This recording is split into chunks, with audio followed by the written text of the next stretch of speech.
ሰላም ጤና ይስጥልን እጅጉን የተወደዳችሁና የተከበራችሁ የአዲስ ስፖርት ቤተሰቦቻችን እንደምን አላችሁልን? ከእናንተው ከሆነው ከአዲስ ስፖርት የዩቲዩብ ቻናላችን አዳዲስ ስፖርታዊ ጉዳዮችን ልናካፍላችሁ እነሆ ዳግም ተገናኝተናል። ስለምታደምጡን፣ ስለምትከታተሉን፣ ቆይታችሁን ከኛ ጋር ስለምታደርጉ እጅጉን ከልብ አድርገን ነው የምናመሰግነው። በዛሬ ፕሮግራማችን የተለያዩ ስፖርታዊ ጉዳዮችን ልናነሳ እነሆ በዕለተ አርብ የማለዳ ስፖርት የመረጃ ሰዓታችን በድጋሚ ተገናኘን። ስለምታደምጡን ከልብ አድርገን ነው የምናመሰግነው። ዛሬ በርከት ያሉ ጉዳዮችን እናነሳለን። ከነዚህ መካከል ትላንትና የተወዳጁ የእንግሊዝ ፕሪሚየር ሊግ የ21ኛው ሳምንት የመጨረሻው መርሃ ግብር ተጠባቂውም ጨዋታ ትላንትና ምሽት ነው የተደረገው። በኤምሬትስ ስቴዲየም አርሰናል እና ሊቨርፑል ያደረጉት መርሃ ግብር በርካቶች በጉጉት ሲጠብቁት ነበር። በተለይ ደግሞ በዚህ ሳምንት የአርሰናል ለዋንጫው ተቀናቃኞች የሆኑት ማንቸስተር ሲቲ እንዲሁ ደግሞ ተከታዩ አስተን ቪላ ጭምር ነጥብ መጣላቸውና አርሰናል ምናልባት የትላንትናውን ጨዋታ ማሸነፍ ቢችል ነጥቡን ወደ 8 ከፍ ማድረግ የሚችልበት ልዩነቱን ወደ 8 ከፍ ማድረግ የሚችልበት ጨዋታ ነበርና በርካቶች በጉጉት ይጠብቁት ነበር። ሊቨርፑል ደግሞ በመጀመሪያው ዙር አርሰናልን ካሸነፉ ቡድኖች መካከል አንደኛው ነበርና ትልቅ ፉክክር እንደምንመለከትበት በርካቶች ሀሳቦቻቸውን ሲሰጡበት ነበር። ትላንትና ጨዋታው በአቻ ውጤት ነው የተጠናቀቀው። እሱን ጉዳይ እናነሳለን። በስፔን የሱፐር ካፕ ጨዋታም በትልቅ ጉጉት ሲጠበቅ የነበረው ሁለቱ የማድሪድ ከተማ ክለቦች ያደረጉት ጨዋታ በሪያል ማድሪድ አሸናፊነት ተጠናቋል። እናነሳዋለን። ሌሎች ስፖርታዊ ጉዳዮችንም በተለይ ክለቦችን የተመለከቱ ስፖርታዊ ጉዳዮችንም እናነሳለን። እስከ ፕሮግራማችን ፍጻሜ አብራችሁኝ ቆዩ። ፏድ ባህሩ የዛሬውን ፕሮግራም እየመራው ከእናንተ ጋር ቆይታን አደርጋለሁ። ከመሸጋገሪያ በኋላ በድጋሚ ተመልሰን እንገናኛለን። አብራችሁኝ ቆዩ።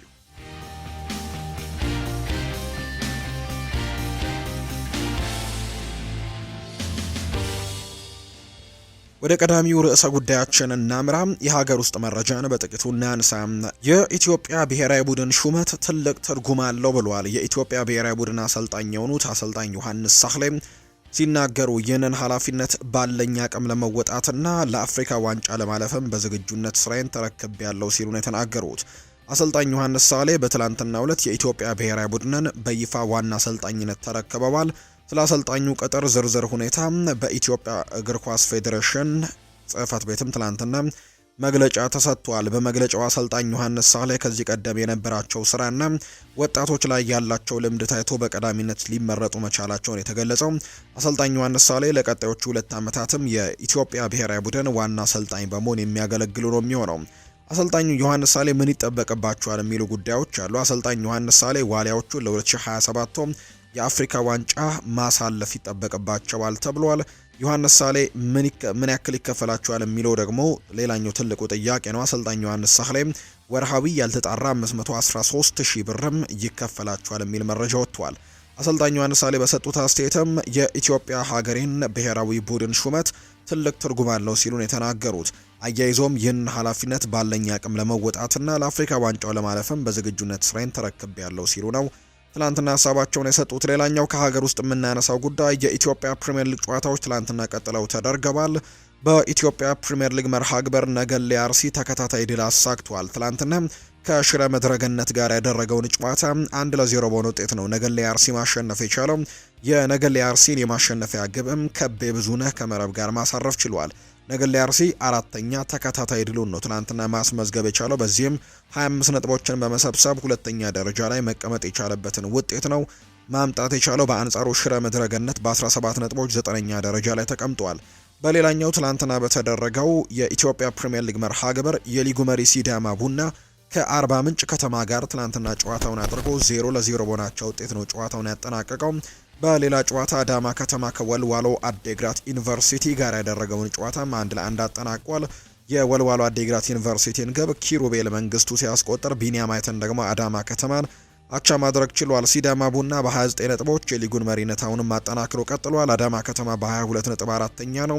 ወልዋሎ አዴግራት ዩኒቨርሲቲ በ11 ነጥብ 18ኛ፣ አርባ ምንጭ ከተማ በ8 ነጥቦች 20ኛ ደረጃ ላይ የተቀመጡ ቡድኖች አድርጓቸዋል። በዚሁ የአፍሪካ ጉዳዮችን የምናነሳ ካሜሮን በሞሮኮ ተጫዋቾች ደረጃ ላይ ያለ አንድም ተጫዋች የላትም ሲል ነው ዴቪድ ፓኩ ሀሳቡን እየሰጠ እንደሚገኝ እየተመለከት ነው።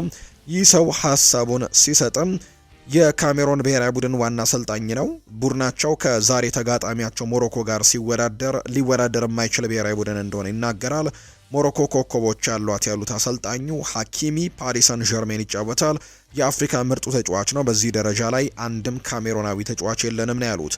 አፕልና ብርቱካንን ማወዳደር አይቻልም ሲሉ ለምሳሌነት ያስረዱት አሰልጣኝ ዴቪድ ፓጉ እነሱን ለመፈተን እንሄዳለን ሲሉ ነው የተደመጡት። የአሸናፊነት ቅድመ ግምቱን የሞሮኮ ነው፣ እኛ ካሜሮኖች ነን አንልም፣ በጣም ከባድ ጨዋታ ይሆንብናል ሲሉም ጭምር ነው የካሜሮን ብሔራዊ ቡድን አሰልጣኝ የተናገሩትና እኛ ከነሱ ጋር የመወዳደር አቅሙ የለንም ሲሉ ጭምር ነው የተናገሩት። ዛሬ በአፍሪካ ዋንጫው የሩብ ፍጻሜ 2 ጨዋታዎች ቀጥለው ይደረጋሉ።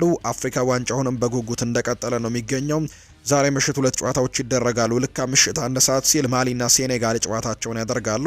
የማሊ ብሔራዊ ቡድን አሰልጣኝ ቶም ሴንት ፊት ናቸው። እስካሁን ምንም አይነት ጨዋታ ማሸነፍ አልቻሉም በዚህ የአፍሪካ ዋንጫ። ነገር ግን ሩብ ፍጻሜ ላይ ተገኝተዋል። የምድቡን 3 ጨዋታዎች ባቻ ውጤት ነው ያጠናቀቁት። ከዛ ውጪ ደግሞ በጥሎ ማለፉም ከቱኒዚያ ጋር ባደረጉት መርሃ ግብር መደበኛውን የጨዋታ ክፍለ ጊዜ ባቻ ውጤት አጠናቀው ነው በፍጹም ቅጣት ምት አሸንፈው ወደዚህ ማለፍ የቻሉትና ምንም ጨዋታ ሳናሸንፍ አፍሪካ ዋንጫውን ማሸነፍ እንችላለን ሲሉ ነው የማሊ ብሔራዊ ቡድን አሰልጣኝ የሆኑት የቀድሞው የኢትዮጵያ ብሔራዊ ቡድን አሰልጣኝ የነበሩት ቶም ሴንት ፊት የሚናገሩት። ሴኔጋል ዛሬ በጠንካራ ልጆቿ በተለይ በጣም ከዋክብት ያለበት ብሔራዊ ቡድን እንደሆነ ይታወቃል። እነ ኒኮላ ጃክሰን፣ እነ ሊሊማን እንጃይ፣ እነ ኢድሪሳ ጋናጉዌ፣ እነ ሳዲዮ ማኔን ጨምሮ በርከት ያሉ ከዋክብቶች ያሉት ብሔራዊ ቡድን ነው። ስለዚህ ዛሬ ከማሊ ብሔራዊ ቡድን ጋር የሚያደርገው ጨዋታ ይጠበቃል። ልክ ምሽት 1 ሰዓት ሲል የሚደረግ ነው። የማሸነፍ ቅድመ ግምቱንም ሴኔጋል አግኝታለች። ሌላኛው ምሽት 4 ሰዓት ሲል የሚደረገው መርሃ ግብር ነው። ካሜሮን ከአዘጋጁ ሀገር ሞሮኮ ጋር ጨዋታቸውን ያደርጋሉ። ይህኛው ጨዋታ ትልቅ ፉክክር ይደረግበታል ተብሎ ይታሰባል። ምንም እንኳን አሰልጣኙ ቀድመው እጃቸውን ቢሰጡም ነገር ግን ጠንካራ ፉክክር በዚህ ጨዋታ እንመለከታለን ተብሎ ይታሰባል። የሞሮኮ ብሔራዊ ቡድን በተለይም ምስጋና ለብራሂም ዲያዝና ለኮከቦቿ ይግባና ጥሩ እንቅስቃሴን እያሳዩ እዚህ የደረሰ ብሔራዊ ቡድን እንደሆነ ይታወቃል። በሜዳቸው ደግሞ ውድድሩን ማስተናገዳቸው የተሻለ አድቫንቴጅ ይሰጣቸዋል ተብሎ ይታሰባል። ይህንን ውድድር ለማሸነፍም ፌቨራይት ከሆኑ ብሔራዊ ቡድኖች መካከል አንደኛው ነው የሞሮኮ ብሔራዊ ቡድን። ካሜሮንም ያን ያክል ደካማ የሚባል ብሔራዊ ቡድን አይደለም፣ ጠንካራ መሆኑን በዚህ ውድድር ላይ አሳይቶናል። ስለዚህ የዛሬው ጨዋታም ጠንካራ ያለ ፉክክር ይደረግበታል ተብሎ ይታሰባል። ምንም እንኳን ለሞሮኮ ብሔራዊ ቡድን ይህንን ጨዋታ ለማሸነፍ ቅድመ ግምት የተሰጠ ቢሆንም ይህ ጨዋታ ልክ ምሽት 4 ሰዓት ሲል የሚደረግ መርሃ ግብር እንደሆነ ነው የወጣላቸው መርሃ ግብር የሚያሳየው። ትላንትና ወደ ተደረጉ ጨዋታዎች እናምራ። ትላንትና በጉጉት ሲጠበቁ የነበሩ የተለያዩ ጨዋታዎች ነበሩ። በተወዳጁ የእንግሊዝ ፕሪምየር ሊግ ትላንትና ቀሪ አንድ መርሃ ግብር ነበር በ21ኛው ሳምንት። ከዛ ውጭ ደግሞ በስፔን የሱፐር ካፕ ወደ ፍጻሜ ለማለፍ ደግሞ ትልቅ ፉክክር የተደረገበት ሁለቱ የማድሪድ ከተማ ክለቦችን ያገናኘው ጨዋታም እንዲሁ ተደርጓል።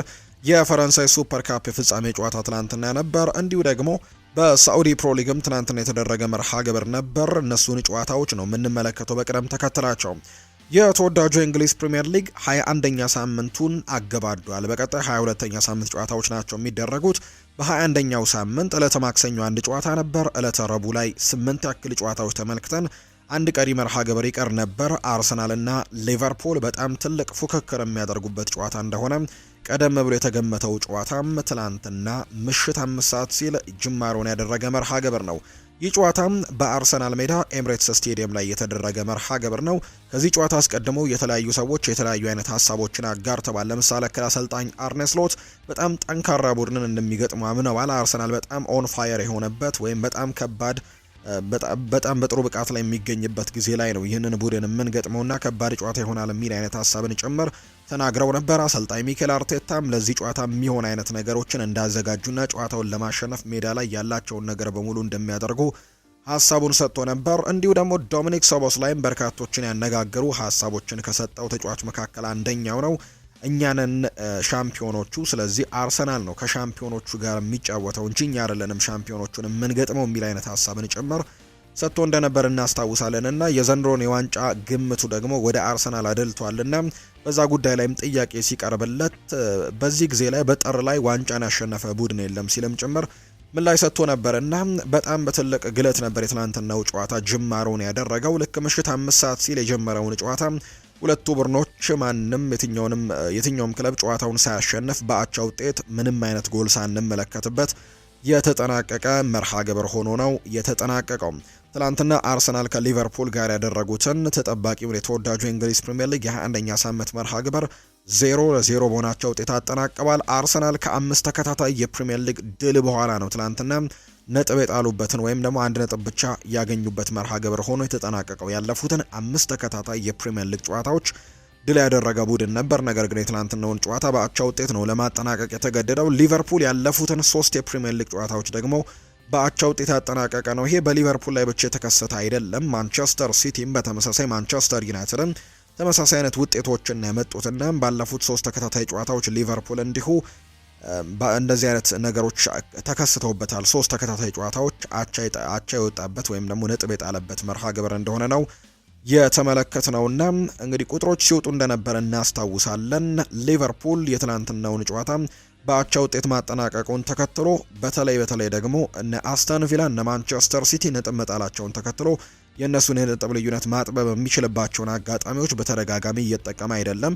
የሌሎቹ ቡድኖች ደካማ መሆን እንጂ ቶፕ ፎሩ ላይም ትልቅ አደጋ ሊከሰትበት እንደሚችል በተደጋጋሚ እየተመለከትን ነው የምንገኘው። ነጥብ መጣሎች አሁንም እንዳሉ ስለቀጠሉ ማለት ነውና ነጥቡን ከፍ ማድረግ አልቻለም። አሁንም 4ኛ ደረጃ ላይ ነው የተቀመጠው። ነገር ግን ከኋላ ያሉ ቡድኖች በተለይ ማንቸስተር ዩናይትድ እና ቼልሲ እድላቸውን አለመጠቀማቸው፣ ዩናይትድም ተከታታይ 3 ጨዋታዎችን በአቻ ውጤት ማጠናቀቁ፣ እንዲሁ ደግሞ ቼልሲም ባለፉት 5 ጨዋታዎች አንድም ጨዋታ አለማሸነፉ ለሊቨርፑል ተመቸው እንጂ እንግዲህ 4ኛ ደረጃነቱንም ሊነጠቀም የሚችልበት እድል በጣም ሰፊ ነበር። ነገር ግን ትናንትና ጨዋታውን በአቻ ውጤት አጠናቆ 1 ነጥብ ማግኘት የቻለበትን አጋጣሚ ነው የተመለከትነው። ትናንትና ከጨዋታው በኋላ የተለያዩ ጉዳዮች ተነስተዋል። አሰልጣኝ ሚኬል አርቴታ ያነሳቸው ጉዳዮች አሉ። ጨዋታውን ማሸነፍ ባንችል እንኳን ጨዋታውን ሳንሸነፍ መውጣታችን በጣም ጥሩ ነገር ነው ብሏል። ማሸነፍ ካልቻለን እንኳን መሸነፍ የለብንም ሲል ነው አሰልጣኝ ሚኬል አርቴታ ትናንትና ከጨዋታው በኋላ የተናገረው። ሮይ ኪንም እንዲሁ ሀሳቡን አንስቷል። ነጥቧን ይዘ መሄድ አለብን።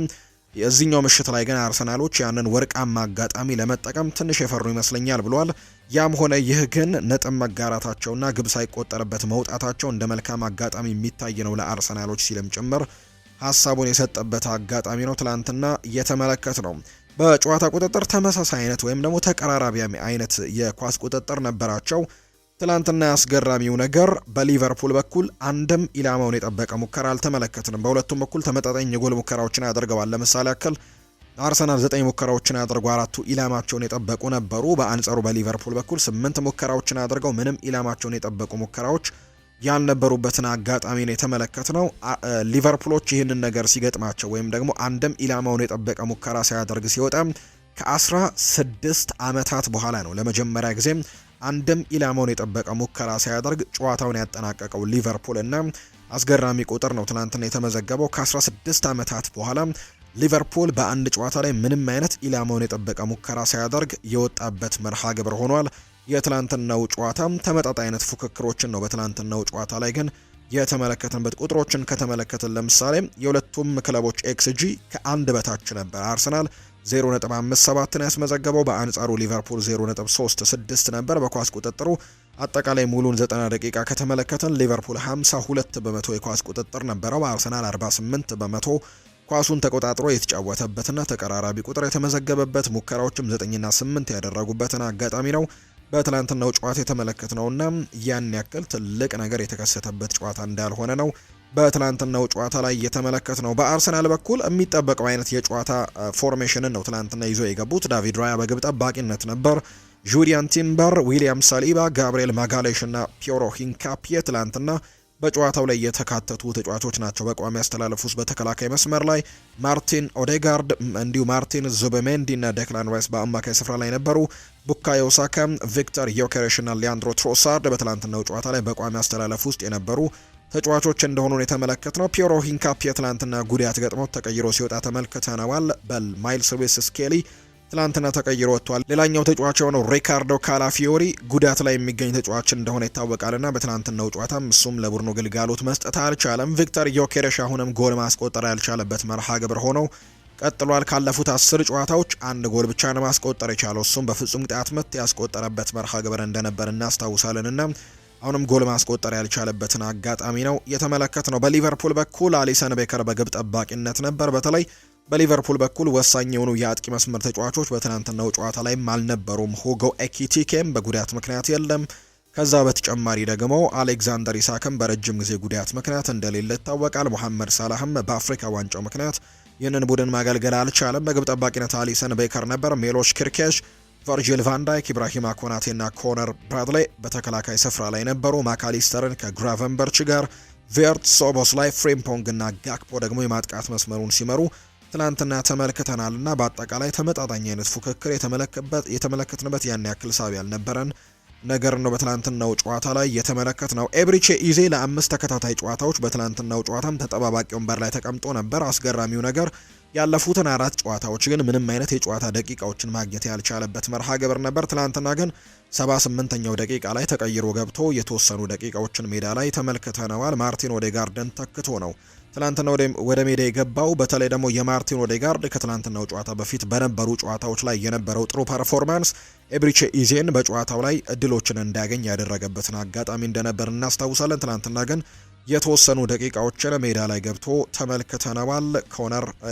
ኤብሪቼ ኢዜን በትላንትናው ጨዋታን በተመለከተ ሚኬል አርቴታ ሲናገር የአርሰናሉ አሰልጣኝ ሚኬል አርቴታ ጋብሪኤል ማርቲኔሊ ኮነር ብራድሌ ላይ ያደረገው ነገር ሆን ብሎ አይደለም በማለት ነው አስተያየቱን የሰጠው። አርኔ ስሎትም ከማርቲኔሊ ጋር በተያያዘ ያነሱት ጉዳይ አለ፣ እሱን እናነሷለን። በጨዋታው ማርቲኔሊ ከባድ ጉዳት የገጠመውን ኮነር ብራድሌን ከተኛበት ገፍቶ ከሜዳ ለማውጣት ሞክሮ ነበር። ኮነር ብራድሌ ጉዳት ገጥሞት ከበድ ያለ ጉዳት ገጥሞት ነው ሜዳ ላይ ወድቆ የነበረውና ሰዓት እየገደለ ነበር የመሰለው ጋብሪኤል ማርቲኔሊ እና ገፍትሮ ሲያወጣው ተመልክተን ነበርና ያ ነገር ተጫዋቹን በጣም ቅር እንዳሰኛቸውና ትላንትና ያልሆኑ ነገሮችም የተመለከትንበት ነበር። በእርግጥ ጋብሪኤል ማርቲኔሊ ከጨዋታው መጠናቀቅ በኋላ እንደዚህ እንደሆነ እንዳላወቀና ይቅርታ እንደጠየቀ ጭምር ነው የተመለከትነው። በሶሻል ሚዲያ አካውንቱ ላይ ይህንን ሀሳቡን አጋርቷል፣ ይቅርታም ጠይቋል። ፈጣን ሪከቨሪም እንዲገጥመው ደግሞ ለኮነር ብራድሌ ምኞቱን ተመኝቶለታል ጋብሪኤል ማርቲኔሊ። አርቴታም እንደዚህ የተፈጠረ አልመሰለውም ሲል ጭምር ነው የተናገረለት። በእርግጠኝነት ማርቲኔሊ ኮነር ብራድሌ ላይ መጥፎ ነገር ለማድረግ አስቦ አይደለም ሲል ነው ሚኬል አርቴታ የተናገረው። አያይዞም ምናልባት ማርቲኔሊ ኮነር ብራድሌ ያጋጠመውን ጉዳት ከባድ እንደሆነ አላወቀም ነበር ሲል ነው ያስረዳው። ብራድሌ ስለገጠመው ጉዳት አላውቅም፣ ነገር ግን የከፋ እንደማይሆን ተስፋ አደርጋለሁ ብሏል አርቴታ። ስለ ጨዋታው ያነሱት ሚኬል አርቴታ በሁለተኛው አጋማሽ ኳስ መቆጣጠር ተስኖን ነበር በማለትም ጭምር ነው የተናገረው። ሌላኛው አሰልጣኝ አርኔ ስሎት የተናገሩት ጉዳይ ነው። የሊቨርፑል አሰልጣኝ አርኔ ስሎት ቡድናቸው በጨዋታው ባስመዘገበው ውጤት ደስተኛ መሆናቸውን ይናገራሉ። በቡድኑ እንቅስቃሴና በውጤቱ ደስተኛ ነኝ ያሉት አሰልጣኝ አርኔ ስሎት አርሰናል በሀገር ውስጥና በአውሮፓ አስደናቂ ዓመትን ነው እያሳለፈ የሚገኘው ሲሉ ጭምር ይናገራሉ። ስለ ማርቲኔሊ ተጠይቀው ነበር አሰልጣኙ። እሱን በቅርበት አላውቀውም፣ ነገር ግን ስመለከተው ጥሩ ሰው ይመስለኛል ሲልም ጭምር ነው የተናገረው አሰልጣኝ አርኔ ስሎት። ችግሩ አጠቃላይ የእግር ኳስ ነው፣ በመጨረሻ ደቂቃዎች ላይ ሰዓት የመግደል ነገር ይኖራልና እንደዛ መስሎት ይሆናል ብሏል። ጎል ማስቆጠር ስትፈልግና አንድ ተጫዋች ደግሞ እንደተጎዳ እየተመለከት ከተሰማም ያበሳጭሃል። ጉዳቱ ከባድ እንደሆነ ቢያውቅ ኖሮ እንደማያደርገው እርግጠኛ ነኝ ብለዋል አሰልጣኝ አርኔ ስሎት። ዶሚኒክ ሾቦስላይ በጨዋታው ጉዳይ ላይ አንዳንድ ጉዳዮችን አንስተዋል። የገጠመን አስደናቂ ቡድን ነው፣ ባለፈው ዓመት ለምን ሻምፒዮን እንደሆነን በድጋሚ ያረጋግጠናል ሲልም ጭምር ነው የተናገረው። ሊቨርፑል በዚህ የውድድር ዓመት ከአርሰናል ጋር በሁለቱ ጨዋታዎች በፕሪሚየር ሊጉ በመጀመሪያው ዙርና በሁለተኛው ዙር ባደረጓቸው ጨዋታዎች በአጠቃላይ 4 ነጥቦችን መሰብሰብ ችለዋል። በመጀመሪያው ዙር በዶሚኒክ ሾቦስላይ የቅጣት ምት ጎል 1-0 አሸንፈው ነበር። የትላንትናውን ጨዋታ ደግሞ አቻ ውጤት ነው ያጠናቀቁትና ከአርሰናሉ ጨዋታ 4 ነጥቦችን ሰብስበው ማጠናቀቅ የቻሉበትን አጋጣሚ ተመልክተናል። ዶሚኒክ ሾቦስላይ ለምን አምና ሻምፒዮን እንደነበረን ያሳየንበት ጨዋታ ይመስለኛል ሲልም ጭምር ነው የተናገረው። በአጠቃላይ ትላንትና ሲጠበቅ የነበረው የተወዳጁ እንግሊዝ ፕሪሚየር ሊግ የአርሰናልና የሊቨርፑል መርሃ ግብር በዚህ መልኩ ነው የትላንትናው ጨዋታ የተጠናቀቀው። በአጠቃላይ የደረጃ ሰንጠረዡ ላይ አርሰናል በተለይ የነጥብ ልዩነቱን ማስፋት የሚችልበትን እድል ወደ 8 ከፍ ማድረግ የሚችልበትን እድል ሳይጠቀምበት ቀርቷል። ማንቸስተር ሲቲ ያለፉትን 3 ተከታታይ ጨዋታዎች ነጥብ መጣሉን ተከትሎ ወይም በአቻ ውጤት ማጠናቀቁን ተከትሎ አርሰናል ባለፉት 2 ጨዋታዎች ደግሞ ድል አድርጎ የነጥብ ልዩነቱን ከፍ ያደረገበትን አጋጣሚ ፈጥሮ እንደነበር እናስታውሳለን። በትናንትናው ጨዋታ ግን በአቻ ውጤት ነው ያጠናቀቀው። በዚህ መሰረትም የነጥብ ልዩነታቸው በሳምንቱ መጨረሻ እንደነበረው በ6 ነጥብ ልዩነት ይቀጥላል። አርሰናል 49 ነጥቦችን በመሰብሰብ በአንደኛ ደረጃነት ተቀምጦ ሊጉን እየመራ ነው የሚገኘው። ማንቸስተር ሲቲ በ43 ነጥቦች ሁለተኛ ደረጃ ላይ ተቀምጧል። በ6 ነጥቦች ነው ዝቅ ያለው። አስተን ቪላም ተመሳሳይ 43 ነጥቦችን ሰብስቦ ሶስተኛ ደረጃ ላይ ተቀምጧል። ሊቨርፑል በ35 ነጥቦች አራተኛ ደረጃ ላይ ነው የተቀመጠው። ያለፉትን 3 ተከታታይ ጨዋታዎች በፕሪሚየር ሊጉ ማሸነፍ አልቻለም። በአቻ ውጤት ያጠናቀቀባቸው መርሃ ግብሮች ናቸው። 35 ነጥብ ነው ያለው። አምስተኛ ደረጃ ላይ የተቀመጠው ብሬንትፈርድ ነው። 33 ነጥቦችን መሰብሰብ የቻለ ቡድን ነው። እንዲሁ ኒውካስል ዩናይትድም በ32 ነጥቦች ስድስተኛ ደረጃ ላይ ተቀምጧል። ማንቸስተር ዩናይትድ በ32 ነጥቦች ሰባተኛ ደረጃ ላይ ሲቀመጥ፣ ቸልሲ በ31 ነጥብ ስምንተኛ ደረጃ ላይ የተቀመጠ ቡድን ነው። የደረጃ ሰንጠረዡ ግርጌ ላይ የሚገኙት ሶስት ቡድኖች ዌስትሃም ዩናይትድ በ14 ነጥብ፣ በርንሌይ በ13 ነጥብ እና ወልቨርሃምፕተን ወንደረርስ በ7 ነጥቦች የመጨረሻዎቹን ሶስት ደረጃዎች የያዙ ቡድኖች እንደሆኑ ነው እየተመለከትን የምንገኘው። የ21ኛው ሳምንት በዚህ መልኩ ነው የተጠናቀቀው። የከፍተኛ ግብ አስቆጣሪነቱን የማንቸስተር ሲቲው ኤርሊንግ ብራውት ሃላንድ በ20 ግቦች ይመራዋል። የብሬንትፈርዱ ኢጎር ቲያጎ ብራዚላዊ ተጫዋች ሆኖ በአንድ የውድድር ዓመት 15 ጎሎችን ብቻ ነበር እስከዛሬ ድረስ ሪከርዱ። ይህንን ሪከርድ በሶስት ተጫዋቾች ነበር የተያዘው። ሮቤርቶ ፊርሚኖ የሊቨርፑል ተጫዋች በነበረበት ጊዜ፣ ማታያስ ኩኛ የወልቨርሃምፕተን ወንደረርስ ተጫዋች በነበረበት ጊዜና እንዲሁ ደግሞ የአርሰናሉ ጋብሪኤል ማርቲኔሊ ናቸው። እነዚህ ተጫዋቾች ብቻ ነበሩ ብራዚላዊያን ተጫዋቾች ሆነው 15 የፕሪሚየር ሊግ ጎሎችን በማስቆጠር እስከዛሬ ሪከርዱን ይዘውት የነበረው። ነገር ግን ኢጎር ቲያጎ በዚህ የውድድር ዓመት እስካሁን ድረስ ብቻ 16 ግቦችን አስቆጥሮ ሪከርዱንም ሰብሮታል። ገና ከዚህ በኋላ በርከት ያሉ ሳምንታት 17 ያክል ሳምንታት ጨዋታዎች ይቀራሉና ሪከርዱን ከዚህ በላይም ከፍ ማድረግ የሚችልበት እድል እንዳለው እየተመለከትን ነው። የብሬንትፈርዱ ኢጎር ቲያጎ በ16 ግቦች ሁለተኛ ደረጃ ላይ ተቀምጧል። አንቷን ሴሜኒዮ የቦርንመስ ተጫዋች የነበረው አሁን ላይ ወደ ማንቸስተር ሲቲ ለመዘዋወር ከጫፍ ደርሷልና እንግዲህ በ10 ግቦች ግን ሶስተኛ ደረጃ ላይ ተቀምጧል። ዶሚኒክ ካልቨርት-ሉዊን ከሊድስ ዩናይትድ 9 ግቦች ያሉት፣ ብሩኖ ጉማሬሽ ከኒውካስል ዩናይትድ እንዲሁ ዳኒ ኒታኪሜንሳህ ዌልቤክ ከብራይተን እና ዣን ፊሊፕ ማቴታ ከክሪስታል ፓላስ 8 ግቦችን ማስቆጠር የቻሉ ተጫዋቾች እንደሆኑ የተመለከት ነው። የአሲስቱን ደረጃ ብሩኖ ፈርናንዴዝ በ8 አሲስቶች ይመራዋል። ራያን ሸርኪ ከማንቸስተር ሲቲ 7 አሲስት አለው። ጃክ ግሪሊሽ ከኤቨርተን 6 አለው። ግራኒት ዣካ ከሰንደርላንድ እና ሙሐመድ ኩዱስ ከቶትንሃም ሆትስፐርስ 5 አሲስቶችን ማድረግ የቻሉ ተጫዋቾች እንደሆኑ ነው የተመለከት ነው። በዚህ ሳምንት መጨረሻ የተወዳጁ የእንግሊዝ ፕሪምየር ሊግ መርሃ ግብሮች አይኖሩም። በዚህ ሳምንት የሚደረጉት የኤፍኤ ካፕ መርሃ ግብሮች ናቸው። በቀጣይ ሳምንት ቅዳሜና እሁድ ግን የተወዳጁ የእንግሊዝ ፕሪምየር ሊግ መርሃ ግብሮች የሚቀጥሉ ነው የሚሆነው። በቀጣዩ በ22ኛው ሳምንት ቀጣይ ቅዳሜና እሁድ ጨዋታዎች ሲደረጉ ማንቸስተር ዩናይትድ እና ማንቸስተር ሲቲ የሚያደርጉት ጨዋታ እጅግ በጣም በጉጉት ይጠበቃል። ማንቹሪያን ደርቢ ጨዋታ የሚደረግበት መርሃ ግብር አለ። ከዛ ውጭ ሊቨርፑል ከበርንሌይ ጋር ነው ጨዋታውን የሚያደርገው። ቸልሲ ከብሬንትፈርድ ጋር መርሃ ግብሩን የሚያደርግበት ጨዋታ አለ። አርሰናል ከሜዳ ውጭ ኖቲንግሃም ፎረስትን ነው በ22ኛው ሳምንት የሚገጥመው። እነዚህ ጨዋታዎች የሚደረጉ ነው የሚሆነው በ22ኛው ሳምንት። ነገር ግን እንዳልኳችሁ በዚህ ሳምንት መጨረሻ ቅዳሜና እሁድ የተወዳጁ የእንግሊዝ ፕሪምየር ሊግ መርሃ ግብሮች አይኖሩም። የኤፍኤ ካፕ መርሃ ግብሮች ቀጥለው የሚደረጉባቸው ሳምንት ይሆናሉ ተብሎ ነው የሚታሰበው። ሌሎች ጨዋታዎችም ትላንትና ነበሩ ከእንግሊዝ ፕሪምየር ሊግ ወጣም በልና ትላንትና በስፔን የሱፐር ካፕ ወደ ፍጻሜ ለማለፍ ትልቅ ፉክክር ይደረግበታል ተብሎ ሲጠበቅ የነበረ አንድ ጨዋታ አለ። ሁለቱ የማድሪድ ከተማ ክለቦች ሪያል ማድሪድ እና አትሌቲኮ ማድሪድ በሳዑዲ አረቢያ ያደረጉት መርሃ ግብር ነው። ከትላንትና በስቲያ በተደረገ ጨዋታ ባርሴሎና አትሌቲኮ ቢልባውን በሰፊ የጎል ልዩነት በማሸነፍ ወደ ፍጻሜ ማለፉን እናስታውሳለን። 5-0 በሆነ ውጤት ነበር ያን ያሸነፈው።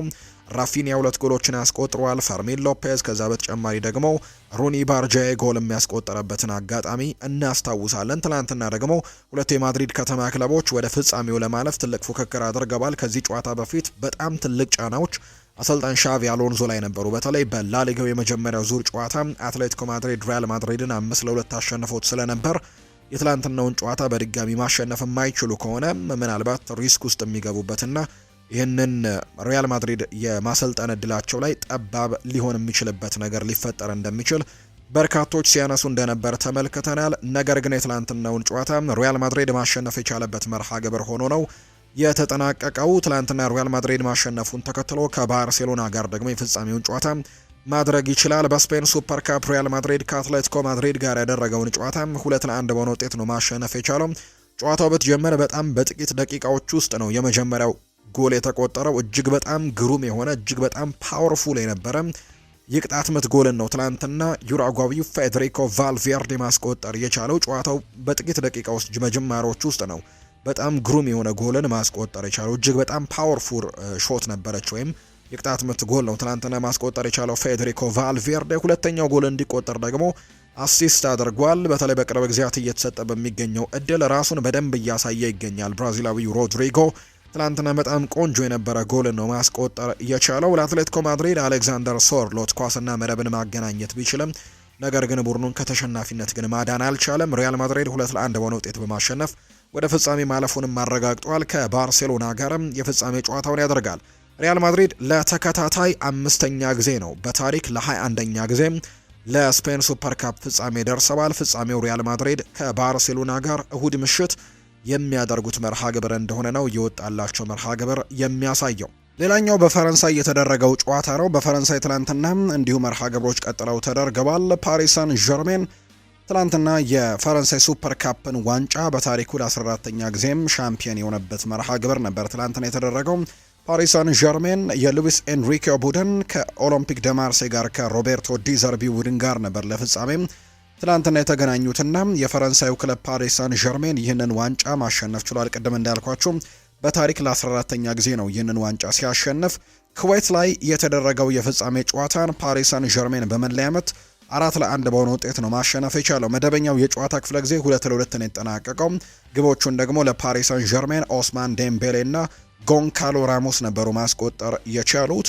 በአንጻሩ ለማርሴ ደግሞ ግሪንውድ እና ዊሊያም ፓቾ በራሱ ላይ ኳስና መረብን አገናኝተው ትላንትና ለኦሊምፒክ ደ ማርሴይ ሁለቱን ጎሎች ያስቆጥረው መደበኛው የጨዋታ ክፍለ ጊዜ 2-2 ተጠናቆ በፍጹም የመለያ ምቶች ፓሪስ ሳን ዠርሜን ትላንትና ጨዋታውን ማሸነፍ የቻለበትን መርሃ ግብር ነው የተመለከት ነው። ኦሎምፒክ ማርሴይ የሱፐር ካፕ ዋንጫውን ከ13 ዓመታት በኋላ ለማሸነፍ ተቃርበው ሳይሳካላቸው የቀረበት ውጤት እንደሆነ ነው የተመዘገበው። ሌላኛው ትላንትና የተደረገው በሳዑዲ ፕሮ ሊግ የተደረገ መርሃ ግብር ነው። በሳዑዲ ፕሮ ሊግ አሁንም ጨዋታዎች ቀጥለው እየተደረጉ ይገኛሉ። ትላንትና አልናስር ለሁለተኛ ተከታታይ ጊዜ ሽንፈት የገጠመበት መርሃ ግብር ሆኖ ተጠናቋል። ትላንትና እንግዲህ ሽንፈት ገጥሞታል። ትላንትና ሌላኛው ተቀናቃኙም አልሂላልም እንዲሁ ጨዋታውን አድርጎ ነበር። ትላንትና አልናስር ከአልቃዲሺያ ጋር ነበር መርሃ ግብሩን ያደረገው። ባለፈው ሳምንት መሸነፉን እናስታውሳለን። በአልአህሊ ተሸንፎ ነበር አልናስሮች። ትላንትና ደግሞ በሌላኛው ቡድን በአልቃዲሺያ ሌላ ሽንፈት ገጥሟቸዋል። አልናስር ተከታታይ ሽንፈት ነው የገጠመው። በሳዑዲ አረቢያ ሊግ አልናስር ከአልቃዲሺያ ጋር ያደረገውን ጨዋታ 2-1 በሆነ ውጤት ተሸንፏል። የአልቃዲሺያን ግብ ኩኑኔስ እና ኔንዴዝ ናቸው ማስቆጠር የቻሉት። ለአልናስር ብቸኛዋን ግብ ክሪስቲያኖ ሮናልዶ ነው ከመረብ ጋር አሳለፈው። ሮናልዶ በውድድር ዘመኑ 14ኛ የሊግ ጎሉን ማስቆጠር ችሏል። ተከታታይ ሁለተኛ ጨዋታውን የተሸነፈው አልናስር ያለፉትን 3 የሊግ ጨዋታዎች ባለማሸነፉ ምክንያት 8 ነጥቦችን ነው በአጠቃላይ እየጣለው። የሊጉ የደረጃ ሰንጠረዥ ላይም ሁለተኛ ደረጃ ላይ እንዲቀመጥ አድርጎታል። በተለይ ደግሞ ከ2 ሳምንታት በፊት ደግሞ በርካቶቻችን ስንመለከተው ነበር ተከታታይ 10 ጨዋታዎችን በማሸነፍ ቀዳሚ እንደሆኑ እናስታውስ ነበርና ያ ነገር ምናልባት ዘንድሮ አልናስር ዋንጫ ሊያሸንፍ ነው የሚሉ ሀሳቦች እንዲነሱ አድርጎ ነበር። የመጀመሪያዎቹን 10 የሳዑዲ ፕሮ ሊግ ጨዋታዎችን ያሸነፈ ቡድን እስከዛሬ ድረስ በታሪክ አልነበረም። አልናስር ዘንድሮ ያንን ነገር ማድረግ ችሎ ነበር። ከነዛ ጨዋታዎች በኋላ ግን ከ10ሩ ጨዋታዎች በኋላ ግን ያደረጋቸውን 3 ተከታታይ ጨዋታዎች ግን 1 ነጥብ ብቻ ነው ማሳካት የቻለው ከ3ቱ ጨዋታዎች። በዚህም በሊጉ መሪነት ላይ ነበረ። ከዛ በኋላ ግን አሁን የሊጉን መሪነት ለአልሂላል አሳልፎ ሰጥቶ 4 ነጥብ ልዩነትም በመሃላቸው እንዲኖር አድርጓል። አልሂላል ትላንትናም ጨዋታውን ማሸነፍ ችሏል። ከአልሐዘም ጋር ያደረገውን መርሃ ግብር 3-0 አሸንፎ ነጥቡን 35 ማድረስ ችሏል። አልናስር በአንጻሩ በ31 ነጥቦች ሁለተኛ ደረጃ ላይ የተቀመጠ ቡድን ሆኖ ተመልክተነዋል። ትላንትና አልናስርን ማሸነፍ የቻለው አልቃዲሺያ በ27 ነጥቦች አራተኛ ደረጃ ላይ የተቀመጠ ቡድን ነው። በቀጣይ ደግሞ መርሃ ግብር አልሂላልና አልናስር ነው እርስ በርስ መርሃ ግብራቸውን የሚያደርጉት። ምናልባት ያንን ጨዋታ ማሸነፍ የሚችል ከሆነ ነጥቡን ማጥበብ የሚችልበት እድል ይኖረዋል። ሰኞ ነው ይህ ጨዋታ የሚደረገው። ነገር ግን አልናስር ያንን ጨዋታ ደግሞ የሚሸነፍ ከሆነ የነጥብ ልዩነቱ ወደ 7 ከፍ የሚልበትና ምናልባት ዘንድሮም ከባድ ሊሆንባቸው የሚችልበት እድል ይኖራል ተብሎ ይታሰባልና ያ ጨዋታ ሁሉንም ነገር ለመወሰን በጣም ወሳኝ መርሃ ግብር ይሆናል ተብሎ ነው የሚጠበቀው። የከፍተኛ ግብ አስቆጣሪነቱን ከተመለከተን ክሪስቲያኖ ሮናልዶ ነው እየመራ የሚገኘው በ14 ግቦች ከፍተኛ ግብ አስቆጣሪነቱን እየመራ ነው። የቡድን አጋሩ ዣኦ ፌሊክስ 13 ግቦችን በማስቆጠር ይከተለዋል። ጆሹዋ ኪንግ ከአልኻሌጅ 11 ግቦች ያሉት፣ ጆርጂኖ ቫይናልደም ከአሌቴፋቅና ጁሊያን ኩኒዮስ ደግሞ ከአልቃዲሺያ 9 ግቦችን ማስቆጠር የቻሉ ተጫዋቾች ናቸው። በዚህ መልኩ ነው የሳዑዲ ፕሮ ሊግ መርሃ ግብሮች እየተደረጉ የሚገኙ። ትላንትና የተደረጉ ጨዋታዎች በአጠቃላይ እነዚህ ናቸው። ዛሬ በአንዳንድ ሊጎች የሚደረጉ ጨዋታዎች ያሉ። በጀርመን ቡንደስሊጋ ዛሬ አንድ መርሃ ግብር ይደረጋል። ምሽት 4:30 ሲል አይንትራክ ፍራንክፈርትና ቦሩሲያ ዶርትመንድ የሚያደርጉት ጨዋታ ዛሬ የሚደረግ መርሃ ግብር ነው። ከዛ ውጭ በስፓኒሽ ላሊጋ ሄታፌና ሪያል ሶሴዳድም ዛሬ ጨዋታቸውን የሚያደርጉ ነው የሚሆነው። ቅድም እንደገለጽኩላችሁ በአፍሪካ ዋንጫው ዛሬ 2 ጨዋታዎች ይደረጋሉ። ማሊና ሴኔጋል ምሽት 1 ሰዓት ላይ፣ ካሜሩን እና ሞሮኮ ደግሞ ልክ ምሽት 4 ሰዓት ሲል የሩብ ፍጻሜ ጨዋታቸውን ዛሬ የሚያደርጉ ነው የሚሆነው። ክለቦችን የተመለከቱ ስፖርታዊ ጉዳዮችን እናንሳ። ማንቸስተር ዩናይትድን የተመለከቱ መረጃዎችን ነው ወደ እናንተም የምናደርሰው። ሩበን ኔቬስ በአጭር ጊዜ ኮንትራት ከሳዑዲ አረቢያ ወደ እንግሊዝ ተመልሶ እንደሚመጣ አሁንም ወሬዎች አሉ፣ አሁንም እየተነገሩ ነው የሚገኙት። ማንቸስተር ዩናይትድ ደግሞ በዛ ቦታ ላይ ትልቅ ማሻሻያ እንደሚያስፈልጋቸው የሚታወቅ ጉዳይ ነውና በተለይ ለማኑኤል ኡጋርቴ ትልቅ ማሻሻያ ይሆናል ተብሎ በርካቶች ገምተውታል ሩበን ኔቬስን። ስለዚህ ማንቸስተር ዩናይትድ በዚህ የጥር ተጫዋቾች የዝውውር መስኮት ምናልባት ተጫዋችን በአማካይ ስፍራ ላይ ማምጣት የሚፈልግ ከሆነ የኛው ተጫዋች ትልቅ አማራጭ ይሆናል ተብሎ ይታሰባል። ምክንያቱም የሚፈልጓቸውን ተጫዋቾች በዚህ የጥር ተጫዋቾች የዝውውር መስኮት ማምጣት በጣም ከባድ እንደሆነ ነው የሚታመነው። ከአሰልጣኝ ሩበን አሞሪም ጋርም ትልቁ ግጭት ከነበሩት ጉዳዮች መካከል አንደኛው ይህ እንደሆነ ይታወቃል። አሰልጣኙ በዛ ቦታ ላይ ተጫዋቾች እንዲመጣላቸው ትልቅ ፍላጎት እንዳላቸው ነው የሚገለጸው። ነገር ግን ቡድኑ ደግሞ በዝውውር ጉዳይ ላይ በእንደዚህ አይነት ነገሮች ይደግፋቸዋል ተብሎ እንዳልታሰበና ወይም ደግሞ እንዳልደገፋቸው ጭምር ነው የሚያምኑት። አሰልጣኝ ሩበን አሞሪም እዛ ቦታ ላይ ተጫዋቾችን ለማምጣት ግን እንቅስቃሴዎችን አድርገው እንደነበር ይገለጻል። በዚህ ምክንያትም ከፍተኛ ንዴት ውስጥ ገብተው እንደነበር ጭምር ነው የተነገረውና ማንቸስተር ዩናይትድ ግን አሁን ምናልባት በዛ ቦታ ላይ ተጫዋቾችን ማስፈረም የሚፈልግ ከሆነ ተጫዋቾቹን ለማምጣት በተለይ ይሄኛው ተጫዋች አማራጭ ሊሆን እንደሚችል በርካቶች ግምቶቻቸውን እየሰጡ ይገኛሉ ተብሎ ነው እየታሰበ የሚገኘው። ስለዚህም ሩበን ኔቬስ በአጭር ጊዜ ኮንትራትም ከሳዑዲ አረቢያ ወደ እንግሊዝ ሊመለስ የሚችልበት እድሉ አለ። ወደ አልሂላል ከማምራቱ በፊት ከሚፈልጉት ክለቦች መካከል አንደኛው ነበር ማንቸስተር ዩናይትድ። እንዲሁ ባርሴሎናም የዚህ ተጫዋች አድናቂ እንደነበር ይታወሳል። አሁን ላይ ይህንን ተጫዋች የማስፈረም እድሉን እንዳገኙ ነው አሌክስ ክሩክ መረጃውን እያጋራም የሚገኘው። በማንቸስተር ዩናይትድ ቤት ትልቅ ርዕሰ ጉዳይ ይሆናል ተብሎ የሚታሰበው ጉዳይ የአሰልጣኝ ቅጥር ጉዳይ ነው። በእርግጥ በክረምቱ ነው ዋናው አሰልጣኝ ይቀጠራል ተብሎ የሚታሰበው። እስከዛ ድረስ ግን በርከት ያሉ ስሞችን መስማታችን አይቀሬ ነው የሚሆነው። በሚቀጥሉት 6 ወራት ደግሞ ቡድኑን ለመምራት ኦሌ ጉናር ሶልሻየር በጣም ተመራጩ እንደሆነ እየተገለጸ ይገኛል፣ ወይም የቀረበው ሰው እሱ ነው። ከዛ ውጪ ማይክል ካሪክም ስሙ እየተነሳ ይገኛል። ከሁለት አንዳቸው ይህንን ቡድን ለሚቀጥሉት 6 ወራት ለቀሪው የውድድር ዘመን እስከ ክረምት ድረስ ይመሩታል ተብሎ ይታሰባል። በክረምት ግን ማንቸስተር ዩናይትድ አሰልጣኝ ለመቅጠር ከአሁኑ እንቅስቃሴዎችን እያደረገ እንደሚገኝና ስሞችንም እየተመለከተ እንደሚገኝ እየሰማን ነው የምንገኘው። በጣም በርከት ያሉ የአሰልጣኝ ስም ዝርዝሮች ከማንቸስተር ዩናይትድ ጋር እየተነሱ ነው የሚገኙት። የእንግሊዝ ሚዲያዎች በተለይ በርከት ያሉ አሰልጣኞችን እያነሱ ይገኛሉ ከማንቸስተር ዩናይትድ የስራ ቦታ ጋር በተያያዘ። አንደኛው ሻቪ ሄርናንዴዝ ነው። ይህኛውም ስም በትልቁ እየተነሳ ይገኛል። ስፔናዊው አሰልጣኝ ሻቪም ዩናይትድን የማሰልጠን እድል ከቀረበለት አይኑን እንደማያሸንም ወደ ፕሪሚየር ሊግ ለመምጣት ደግሞ በጣም ፍቃደኛ እንደሆነ ጭምር ነው እየተነገረ የሚገኘው። እንግዲህ አሰልጣኝ ሻቪ ሄርናንዴዝ ከባርሴሎና ከለቀቀ በኋላ እስካሁን በአሰልጣኝነት ስራ ላይ አይደለም የሚገኘው፣ እረፍት ላይ ነው የሚገኘው።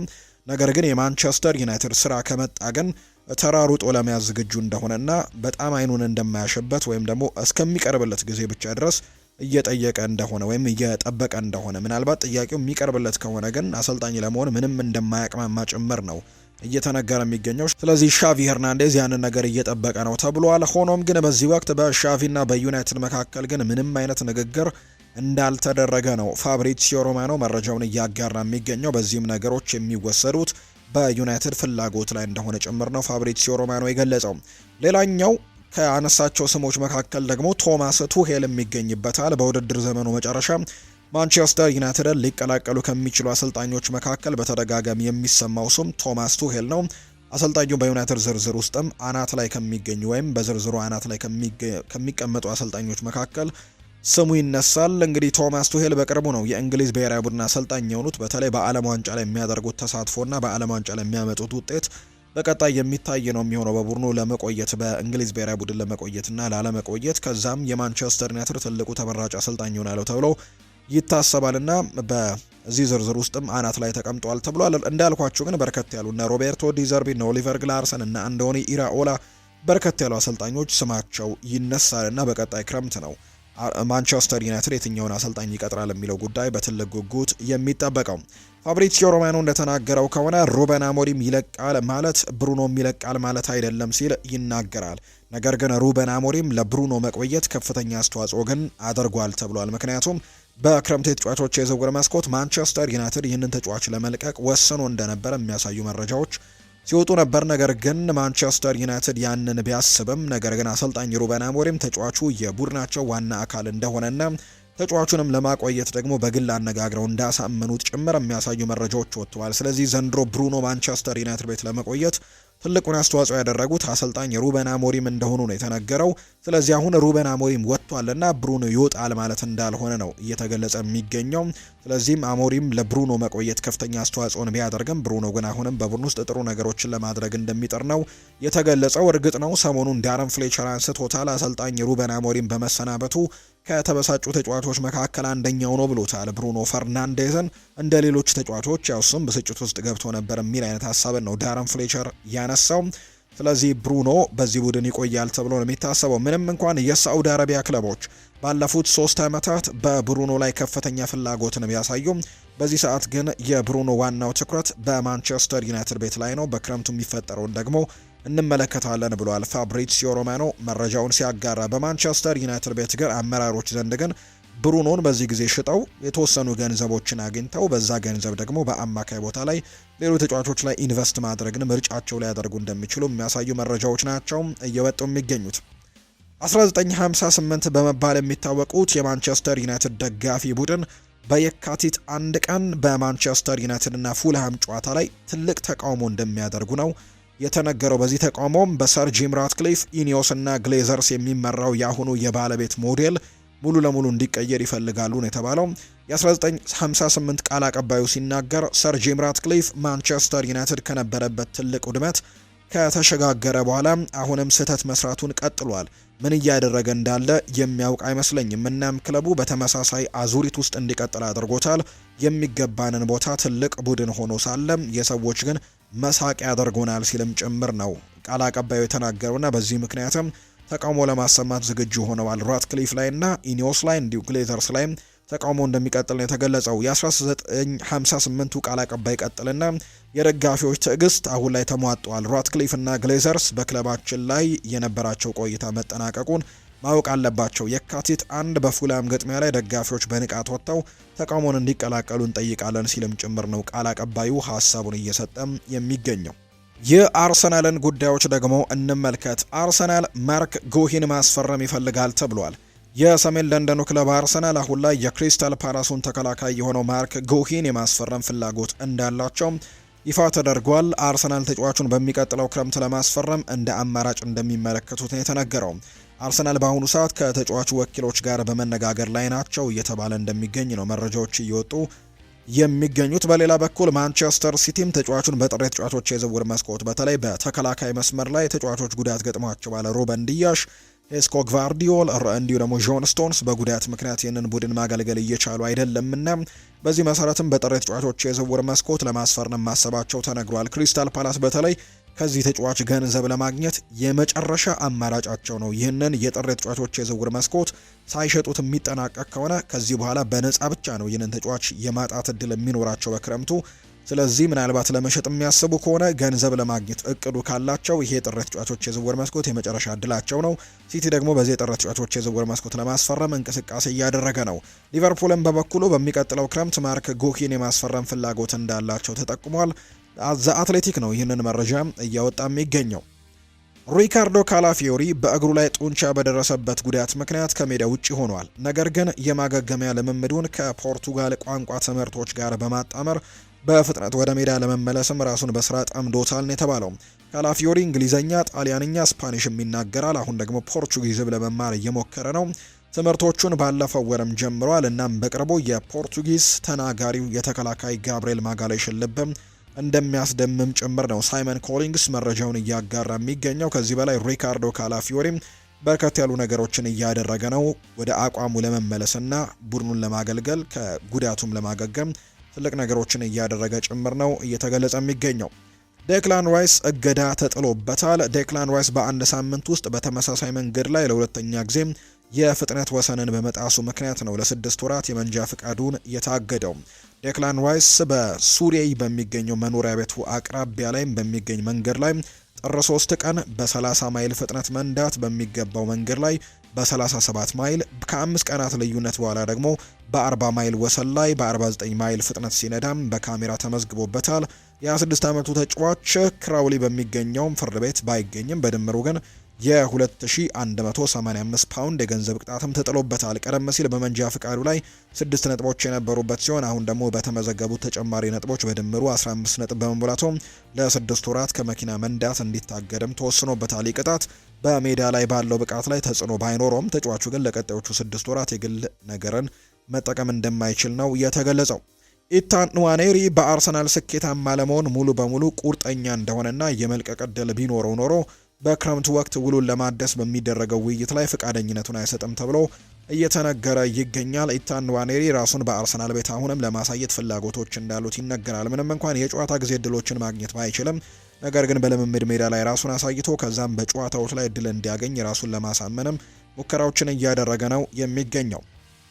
ዴክላን ራይስ ይናገራል። እንደ አንድ ቡድን የዚህ ዋንጫ ትርጉም ምን እንደሆነ ሁላችንም እናውቃለን። አርሰናል የፕሪሚየር ሊጉን ዋንጫ ለመጨረሻ ጊዜ ካሸነፈ 22 ዓመታት ያለፉ ይመስለኛል። የውድድሩ ታላቅነትና እዚህ ላለ ለእያንዳንዱ ሰው ምን ትርጉም እንዳለው እናውቃለን። ደግሞም ለማሸነፍ በጣም አስቸጋሪ ውድድር ነው ሲልም ጭምር ነው የተናገረው። 38 ጨዋታዎች ናቸው። በየሳምንቱ ዝግጁ መሆን ስላለብን በጣም ፈታኝ ነው። ስለዚህም ይህንን ማድረግ ከቻለን ለእኔ ብቻ ላይ ሳይሆን ላጠቅላለው ቡድን ደግሞ ህልማችን እውን መሆን ነው። ይህም ወደ ተለየ ደረጃም ክብርም ከፍ ያደርገናል ሲልም ጭምር የተናገረው። ነገር ግን ገና ረጅም መንገድ ይቀረናል። 18 ጨዋታዎች ያሉ ያለንን አቅም ሁሉ እናሳያለን። ዋናው ነገር በራስ መተማመንና እምነት መኖሩ ነው። እኛ ደግሞ ያን ሙሉ በሙሉ አለን ሲልም ጭምር ነው የተናገረው። ሀሳቡንም የሰጠው ዴክላን ራይስ። የማንቸስተር ሲቲን ጉዳዮች እናንሳ። ሲቲ የሰሜኑን ሂሳብ በምን መልኩ ይከፍላል የሚለውን ጉዳይ እንመልከት። ማንቸስተር ሲቲ የአንቷን ሴሜኒዮን የዝውውር ሂሳብ በ24 ወራት ውስጥም ከፋፍለው ለቦርንመዝ እንደሚከፍሉ ነው የተነገረው። ክለቡ ተጫዋቹን በኮንትራት ማፍረሻው ቢያስፈርመው ሙሉ ክፍያውን በቀጥታ ለመክፈል ይገደድ ነበር። ቦርንመዝ በበኩሉ ከኮንትራት ማፍረሻው የበለጠም የዝውውር ሂሳቡን እንደሚቀበሉ ነው የተገለጸው። የተጫዋቹ የውል ማፍረሻ 65 ሚሊዮን ፓውንድ ቢሆንም በዛ ከሸጡት የተለያዩ አስገዳጅ ክፍያዎች በኋላ የሚደርሳቸው 60 ሚሊዮን ፓውንድ ነበር። በአዲሱ ስምምነት ግን ከተጨማሪ ክፍያ ጋር 64 ሚሊዮን ፓውንድ እና ከወደፊቱ ሽያጭም 10 በመቶ የሚያገኙ ይሆናሉ። በተጨማሪም ለሶስት ተጨማሪ ጨዋታዎችም የሴሜኒዮ ግልጋሎትን ማግኘት ይችላሉ የሚሉ መረጃዎችም እንዲሁ እየወጡ ይገኛሉ። በስምምነታቸው መሰረት ያንን ነገርም እንደሚያገኙ ጭምር ነው እየተገለጸ የሚገኘው። ስለዚህ ጥቂት ጨዋታዎችን አሁንም በቦርንመዝ ቤት ልንመለከተው የምንችልበት እድል አለ። ነገር ግን ሁለቱ ቡድኖች በአዲስ ስምምነት እንደተስማሙ ነው የተገለጸው። እንግዲህ ክለቡ የውል ማፍረሻው ላይ ያለውን 65 ሚሊዮን ፓውንድን ለመቀበል አይደለም ፈቃደኛ የሆነው። በአጠቃላይ በጠቅላላው ክፍያ 64 ሚሊዮን ፓውንድ ነው የሚቀበለው። 65 ሚሊዮን ፓውንድ የውል ማፍረሻውን ቢቀበል ግን እንዳልኳችሁ ተቆራርጦ የሚደርሳቸው 60 ሚሊዮን ፓውንድ ብቻ ነበር በአንዳንድ ክፍያዎች ምክንያትና ያ ነገር እንዳይሆን ከሲቲ ጋር እርስ በርስ ተስማምተው ውሳኔ ላይ እንደደረሱ ነው የተነገረው። በቼልሲ በኩል ማክፋርሌ የቼልሲ አሰልጣኝ ቡድን ይቀላቀላሉ ተብሏል። አሰልጣኝ ካሉም ማክፋርሌ በአሰልጣኝ ሊያም ሮስኒየር አሰልጣኝ ቡድን አባል ውስጥም እንደሚካተቱ ተነግሯል። የ21 ዓመት በታች ቡድን አሰልጣኝ የነበሩት ካሉም ማክፋርሌ ከኤንዞ ማሬስካ ስንብት በኋላ በሁለት ጨዋታዎች ቡድኑን በጊዜያዊ አሰልጣኝነት መርተውታል። አሰልጣኙ ቡድኑን በመሩባቸው ጨዋታዎች አንድ ተሸንፈው አንድ ደግሞ አቻ ተለያይተዋል። አሰልጣኝ ሊያም ሮስኒየር አሰልጣኙን ይዘውት የመጡት የአሰልጣኞች ቡድንን እንዲቀላቀሉ መጠየቃቸው ነው እየተነገረ እንደሚገኝ መረጃዎች የወጡት። በሊቨርፑል በኩል አሰልጣኝ አርነ ስሎት ተናግረዋል። ዓላማችን 4 ውስጥ ማጠናቀቅ ነው ሲሉን የተናገሩት የሊቨርፑል አሰልጣኝ አርነ ስሎት በአሁኑ ሰዓት ቡድናቸው ስለ ሊጉ ዋንጫ ማሸነፍ እንደማያስብም ነው የገለጹት። አሁን ላይ በፕሪሚየር ሊጉ የመጀመሪያ ትኩረታችን 4 ውስጥ መጨረስ እንደሆነ ነው የሚናገረው። አሰልጣኝ አርነ ስሎት ሲናገሩ አክለውም ከአርሰናል ጋር ለመፎካከር በአሁኑ ሰዓት ያለንበት ደረጃ በጣም አስቸጋሪ ያደርግብን ነበር። ነገር ግን ጨዋታውን በአቻ ውጤት ማጠናቀቃችን ለእኛ ጥሩ ነው። በቻምፒየንስ ሊግ በኤፍኤ ካፕም አለንበት። ስለዚህም በሌሎች ውድድሮች ላይ ትኩረት እንደምናደርግም ልገልጽላችሁ ወዳለው ሲሉን የተናገሩት አሰልጣኝ አርነ ስሎት ስለ ጥሬ ተጫዋቾች የዝውውር መስኮት ሲናገሩም በጉዳት ከተመለሱ ተጫዋቾች ያስፈልጉናል ብዬ አስባለሁ። ምክንያቱም በጣም ጥሩ ተሰጥኦዎች ያለው ቡድን አለን ብዬ አስባለሁ። እነዚህ ተጫዋቾች ተመልሰው ከመጡ እያንዳንዱ ቡድን የምናሸንፍበት የምንችልበት በጣምም ከባድ ቡድን አለን። ሁሉም ተጫዋቾች ካሉ ብዙ ቡድኖች ማሸነፍ እንደምንችል አሳይተናል ብዬ አስባለሁ። አርሰናልን በሜዳችን አሸንፈናል፣ ቪላን በሜዳችን አሸንፈናል፣ ሪያል ማድሪድን አሸንፈናል፣ ኢንተር ሚላንን አሸንፈናል። ሁሉም ተጫዋቾች የሚገኙ ከሆነ ይህ በጣም ተሰጥኦ ያለውና ጥሩ ቡድን እንዳለንም ሁላችንም ማወቅ እንችላለን ሲልም ጭምር ነው የተናገረው። የፌዴሪኮ ኪየዛ ሁኔታን በተመለከተ ፋብሪዚዮ ሮማኖ መረጃውን አጋርቷል። ሊታይ የሚገባ ጉዳይ ነው ሲል ነው የገለጸው። ሊቨርፑል እንዲለቅ ይፈቅድለት እንደሆነ አልወሰነም። ዩቬንቱስ በጣም ፍላጎት አላቸውም ነው የተባለው። ከሊቨርፑል የሚወጣ ከሆነ መውጣት ካለበትም ቋሚ ዝውውርን እንደሚፈልግ እንጂ በውሰት መውጣት እንደማይፈልግ ነው እየተገለጸ የሚገኘው። ስለዚህ ፋብሪዚዮ ሮማኖ ምናልባት በቋሚነት ሊለቅ የሚችልበት እድል ይኖረዋል ሲል ነው ሀሳቡን የገለጸው። የተወዳጁ እንግሊዝ ፕሪሚየር ሊግ የ2025-26 የውድድር ዘመን የወርሃ ታህሳስ የዩሮ ምርጥ ተጫዋቾች 8 እጩዎችም ይፋ ተደርገዋል። በዚህ መሰረትም ዶሚኒክ ካልቨርት-ልዊን ከሊድስ ዩናይትድ፣ ራያን ሸርኪ ከማንቸስተር ሲቲ፣ ሁጎ ኤኪቲኬ ከሊቨርፑል፣ ፊል ፎደን ከማንቸስተር ሲቲ፣ ኤርሊንግ ብራውት ሃላንድ እንዲሁ ከማንቸስተር ሲቲ፣ ሞርጋን ሮጀርስ ከአስተን ቪላ፣ ኦሌ ዋትኪንስ ከአስተን ቪላ እና ዊልሰን ደግሞ የተካተቱ በእጩነት የቀረቡ ተጫዋቾች እንደሆኑ የሚያሳዩ ነገሮችን የተመለከት ነው። በአጠቃላይ ደግሞ በእንግሊዝ ፕሪሚየር ሊግ የ2025-26 የውድድር ዓመት የታህሳስ ወርም ምርጥ አሰልጣኞች ይፋ ሲደረጉ አሰልጣኝ ሚኬል አርቴታ ከአርሰናል፣ አሰልጣኝ ኡናይ ኤሚሪ ከአስተን ቪላ፣ አሰልጣኝ ፔፕ ጓርዲዮላ ከማንቸስተር ሲቲ እና አሰልጣኝ ዳንኤል ፋርከ ከሊድስ ዩናይትድ በእጩነት የቀረቡ አሰልጣኞች እንደሆኑ ነው የተገለጹት። ተጫዋቾቹ ልምምድ ማዕከሉ ላይ ያድራሉ ብሏል ጆዜ ሞሪኒዮ። የቤኔፊካው አሰልጣኝ ጆዜ ሞሪኒዮ ከሽንፈታቸው በኋላም አዳራሻችንን ልምምድ ማዕከል ላይ ነው በማለትም ነው የገለጹት። ወደ ቤት አንሄድም፣ ሁላችንም ወደ ልምምድ ማዕከል እንሄዳለን፣ እዛን የምናድረው ሲሉ ጆዜ ሞሪኒዮ ተናግረዋል። አክለውም እንቅልፍ መተኛትን እንደማይችሉ ተስፋ አደርጋለሁ ሲሉ ጭምር ነው የተናገሩት። ኒኮ ሽሎተር ቤክ ወደ ሪያል ማድሪድ የሚያደርገው ዝውውር እውን የሚሆንበት እድል እየሰፋ ነው ብሏል የጀርመኑ ቢልድ። የጀርመኑ ክለብ ቦሩሲያ ዶርትመንድ ከተጫዋቹ ዝውውር ከ50 ሚሊዮን ዩሮ በላይም ይፈልጋል ተብሎ ታስቧል። ተጫዋቹ ወደ ሪያል ማድሪድ የማምራት እድሉ ሰፊ እንደሆነ የሚያሳዩ መረጃዎች ናቸው አሁን ላይ እየወጡ የሚገኙት። የተወደዳችሁና የተከበራችሁ ቤተሰቦቻችን ለዛሬ ያዝንላችሁ አዳዲስ ስፖርታዊ ጉዳዮቻችን እነዚህ ነው የሚመስሉት። ስላደመጣችሁን፣ ስለተከታተላችሁን፣ ቆይታችሁን ከኛ ጋርም ስላደረጋችሁ እጅጉን ከልብ አድርገን እናመሰግናለን። ፉአድ ባህሩ የዛሬውን ፕሮግራም እየመራው ከእናንተ ጋር ቆይታን አድርጌያለሁ። እናንተም ቪዲዮአችንን ላይክ፣ ቻናላችንን ሰብስክራይብ እያደረጋችሁ ቆይታችሁን ከኛ ጋር ያደረጋችሁ በሙሉ ላቅ ያለ ምስጋናዬን ለእናንተ ማቅረብ እወዳለሁ። በቀጣይ ፕሮግራሞቻችን በተለይ በዛሬ ምሽቱ በሚኖረው የስፖርት የመረጃ ሰዓታችን ሌሎች አዳዲስ ስፖርታዊ ጉዳዮችን፣ ሌሎች አዳዲስ መረጃዎችን አካተን በድጋሚ በስፋት የምንገናኝ ነው የሚሆነው። ስላደመጣችሁኝ እጅጉን ከልብ አድርጌ ነው የማመሰግናችሁ። በቀጣይ ፕሮግራሞቻችን በድጋሚ ተመልሰን እንገናኛለን። መልካም ጊዜ፣ መልካም ቀንም እንዲሆንላችሁ ጭምር ነው በአክብሮትም የምመኘው።